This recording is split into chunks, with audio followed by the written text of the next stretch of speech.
Bihira ang pagpapatalsik sa isang vice-presidente, kaya bakit nagtatagal ang Senado?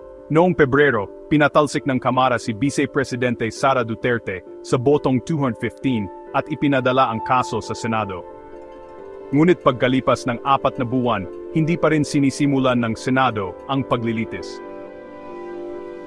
Sinasabi ng mga grupo tulad ng Ateneo School of Government at Ateneo Human Rights Center na tungkulin ng Senado sa saligang batas na simulan ang paglilitis ng walang pagkaantala. Nagbabala sila na ang pagpapaliban o pagbasura sa kaso ng walang tamang pagdinig ay magpapahina sa panuntunan ng batas at tiwala ng publiko.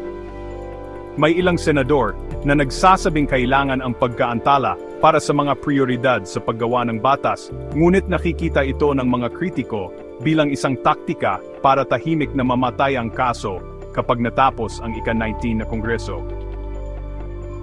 Hindi sumasang-ayon ang mga eksperto sa batas. Itinuturo na sinasabi ng Korte Suprema na ang impeachment ay hindi dapat basta-basta mag-expire sa bagong Kongreso. Sa lumalaking panggigipit mula sa mga akademiko at publiko, nahaharap ang Senado sa isang mahalagang pagpipilian, panindigan ang saligang batas o ipagsapalaran ang mga akusasyon ng isang pampulitikang pagtatakip. Manatiling nakatutok habang umuusad ang kuwentong ito.